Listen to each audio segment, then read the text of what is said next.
Well, on the night of 18th June 1968, we were conducting what we called a area recon. We were a four-man team. I was an assistant team leader. We got our mission and we went looking for trouble. And trouble found us instead. We'd been doing recon, and there was a team of LRPs, long-range reconnaissance patrol, that we'd been supporting. This night, we expected to do nothing but recon. We'd only gone maybe 150 meters, and all of a sudden, the team leader who was walking ahead of me stopped, and I got down next to him. He cupped his hand in my ear and said, "We got enemy all around us." So that's at the point where we called for help, and that turned out to be Taylor. The fight was going on 30, 35 minutes. We down to single magazine per guy, and Taylor and his wingman, they too were getting close to being done. So knowing that they were almost out, there's not going to be any relief coming, and if they left us, we weren't going to be there. Not alive at any rate. Taylor called in. He said, "I think I got a plan to get these fellas out of there. I'm going to go in there myself on my ship, land, and I can get them out of there." Well, somebody, I believe it was a colonel, a fairly high rank back in the base camp, says, "No, can't do that." I said, "Yes, sir." And the first thing I did, I called him and I said, "Get ready." He was told again, says, "Don't do it. Don't attempt to get them out of there. Your ship is a gunship. It has no cabin for them to ride in." Taylor said, "Well, I'm going to try." We were 19 or 20 and volunteered for everything.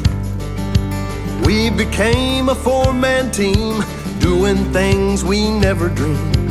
Elzer from New York, Patty from Tennessee, Connecticut and California boys, Billy Conn and me.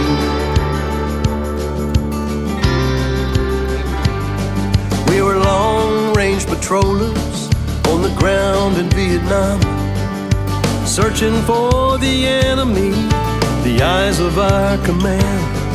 We were looking for trouble, and we found it in spades. So we called for help, and it arrived with rockets and guns ablaze. It was a desperate situation, but we weren't giving up. I thank God every day there was an angel up above. He was told to abort and leave us on the ground. He said, "Sir, stay off my radio." He sat that Cobra down.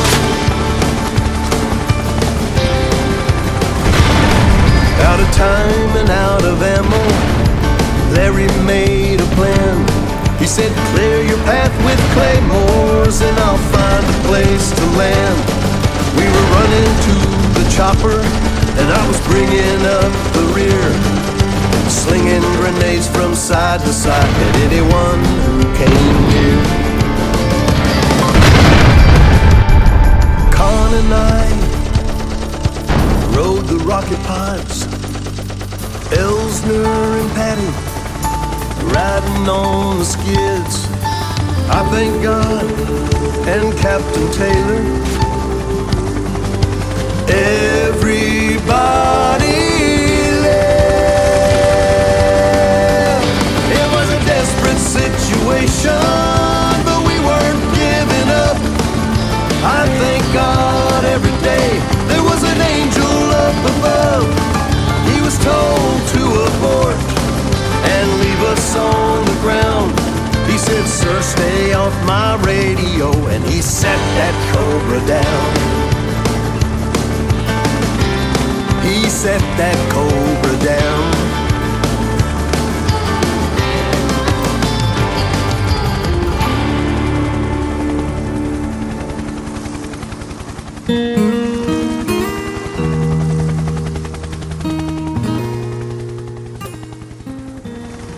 So he swung out over the Dong Nai River and he proceeded down about 10 miles. Once he got there and he was in safe territory, he turned on his landing lights. So very safe at that point. We couldn't talk with him. The antenna was broken and the radio was no longer operating. The only thing we could think to do is to get off the helicopter, run around the front of it, stand in his landing lights, and just pop a quick salute, thumbs up. Good job, thanks. And he took off, and that's the last time I saw him for 30 years. The scriptures tell us that no greater love hath a man than to lay down his life for his friends. Larry Taylor didn't lay down his life that night, but he was damn sure willing to do so. When I got back, the commanding officer said, "What possessed you to do that?" And I said, "Well, it needed doing, sir." And he said, "Well, you can't beat that for an answer." And I said, "No, sir." He says, "How many did you lose?" And I said, "None." He said, "Well, I told you not to go get them." And I said, "You want me to take them back?" And he says, well, no. And he shut up, and I didn't hear anything else about him. Somewhere, at some place, there are people who are depending on you to make the right decision.